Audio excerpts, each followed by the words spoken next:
I'm Christiane Amanpour. As Iraq falls apart, can formal partition be far behind? ISIS terrorists, Ba'athist remnants and Sunni tribes now hold a mass of northern and western Iraq, making ever more gains. They've seized control of much of the Iraqi-Syria border, and they are moving the front line ever closer to Jordan and Saudi Arabia. The embattled Prime Minister, Nouri al-Maliki, still holds Baghdad and the Shiite heartland to the south. Though today in Baghdad, U.S. Secretary of State John Kerry said that he should step aside if he cannot forge a political solution and unify Iraqis to staunch the bleeding. And he repeated President Obama's pledge of limited military support. The support will be intense, sustained, and if Iraq's leaders take the necessary steps to bring the country together, it will be effective. But will it be enough to put Iraq back together again? The Kurds, gassed by Saddam Hussein in the 1980s, autonomous since 1991 when the United States defeated the dictator in the first Gulf War, have now moved quickly to pursue the biggest prize, their decades-long dream of independence. My exclusive interview with the Kurdish president, Masoud Barzani, who tells me that he will try to persuade Kerry, when he visits the region tomorrow, that the time has now come, despite U.S. opposition and fears of an even wider regional war. President Barzani, welcome to the program. Ahlan wa sahlan. Welcome. Welcome, ma'am. You are all welcome. Let me start by asking you, can Iraq hold together anymore? من الصعب جدا. It is very difficult to imagine so, because the current experience is showing us that we cannot continue this way. Now we are living a new Iraq, which is different completely from the Iraq that we always knew, the Iraq that we lived in 10 days or 2 weeks ago. So if this is a different era, Mr. President, is this the time that the Iraqi Kurds want to pursue your long-time goal of self-determination, even independence? خلال العشر سنوات الماضية During the last 10 years, we did everything in our ability. We made every effort, and we showed all flexibility to build a new democratic Iraq. But unfortunately, the experience has not been successful the way that it should have. And that's why I believe that after the recent events in Iraq, it has been proven that the Kurdish people, to seize the opportunity now, the Kurdistan people should now determine their future. Could I get you to be precise? Does that mean seeking independence, Mr. President? Like I said, the time is here for the Kurdistan people to determine their future, and the decision of the people is what we are going to uphold. So if there was a vote tomorrow, what would the decision of the people be, do you think? بدون شك الشعب الكردي Without doubt, with no doubt, the people of Kurdistan in general, there was a referendum a few years ago, but it was unofficial, it was informal, and that was a true number, unlike the other numbers elsewhere in other countries around us. More than 90% of people voted for independence. Mr. President, are you not afraid of triggering the breakup of Iraq? بصراحة Honestly, after the collapse of the regime in 2003, we Kurds protected Iraq and the unity, the oneness of Iraq. During the last 10 or so years, that's what we have done. But now, Iraq is obviously falling apart anyway, and it's obvious that the federal or central government has lost control over everything. Everything is collapsing. The army, the troops, the police. We are now approaching the existence or the formation of what they call ISIS. We have a 2,500-kilometer border line with a new state, and it is not our fault. We did not cause the collapse of Iraq. It's others who did. And we cannot remain hostages for the unknown. Are you fighting ISIS right now? Has the Iraqi government, Baghdad, Mr. Maliki, asked for your help in fighting ISIS? The Prime Minister has not asked us. On the contrary, he rejected every offer to assist. We now are defending Kurdistan from ISIS or otherwise. Anyone who approaches the border of Kurdistan, we will fight back. But fighting the terrorists is a duty that we will not hesitate to undertake. But we will not fight. We will not engage in the fight without having a clear future in sight and without a comprehensive political solution. You say the Maliki government rejected your offer to fight ISIS. I also read that you warned them, 2 or 3 days before Mosul fell, that ISIS was threatening Mosul, and that they rejected or didn't listen to your warnings. Tell me about that. I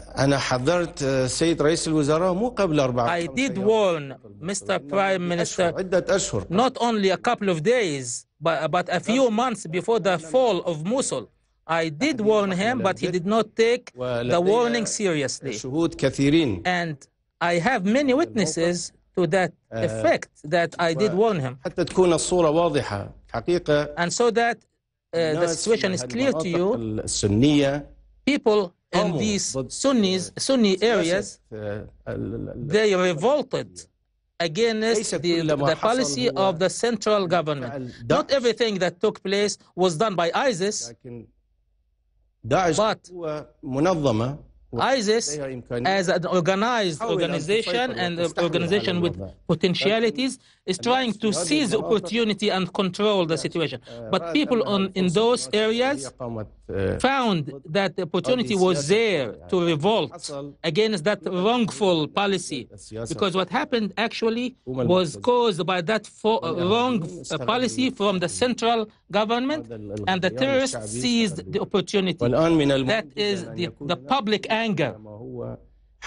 And it's important to distinguish between what's legitimate rights and what terrorists are trying to accomplish. President Barzani, can ISIS be isolated and pushed back? It's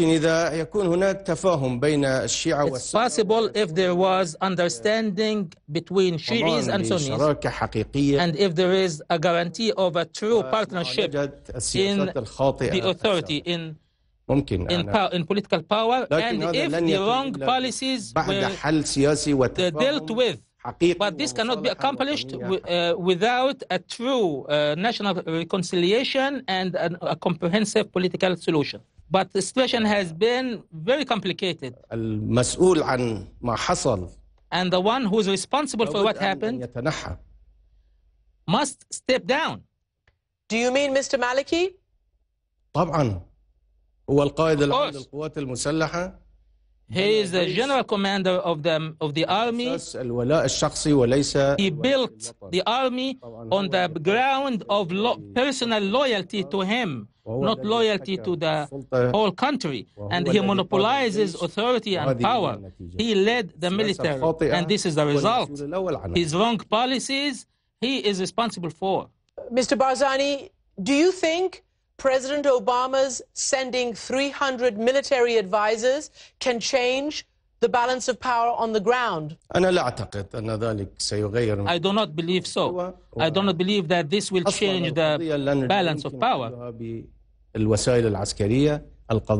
And this issue cannot be resolved by military means. It's a political issue that has to be dealt with politically. And after that, a military resolution can be easier to accomplish if there was a political agreement and political power. The United States have been the Kurds' greatest friends, at least since the 1990s, with the no-fly zone after the first Gulf War. And you've been able to build a thriving, autonomous, mostly democratic society.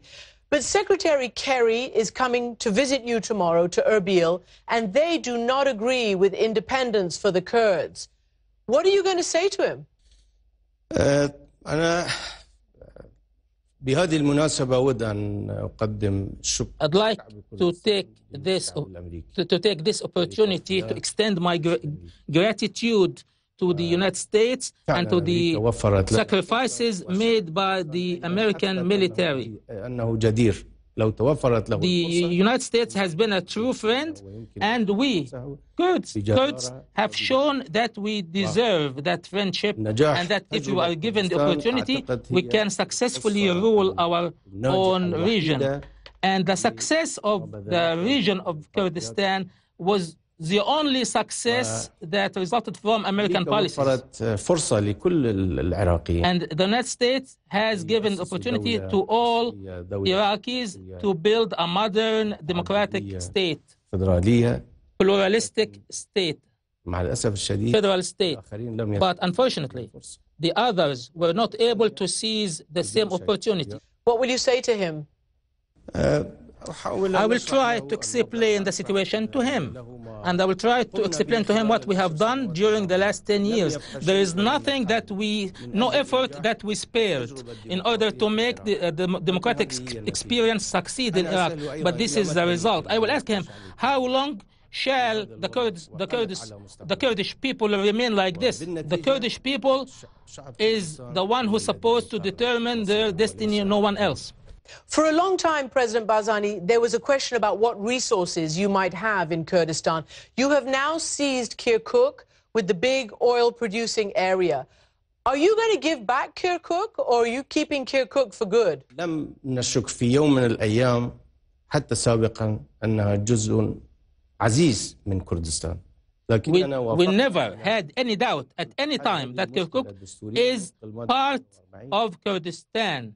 But we are willing to resolve this issue using the provision of Article 140.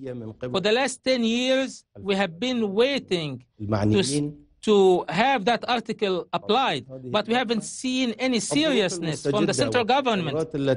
And since we have new developments in Iraq now, this is what brought about the new situation with Kirkuk coming back to Kurdistan, and it has always been part of Kurdistan. So there is no reason to talk about this. Do you mean a referendum? We haven't done this referendum yet, but we will do, and we will respect the opinion of the citizens, even if they refuse to have Kurdistan as an independent state. President Barzani, do you feel that your life's work is about to be accomplished? I really hope this is the case. President Masoud Barzani, thank you very much indeed for joining me from Erbil. Shukran. Thank you so much. So, as Masoud Barzani has his eyes on the prize, the threat of a resurgent al-Qaeda-style terrorism seizing a safe haven in Iraq exists. In Egypt, the newly elected President Abdel Fattah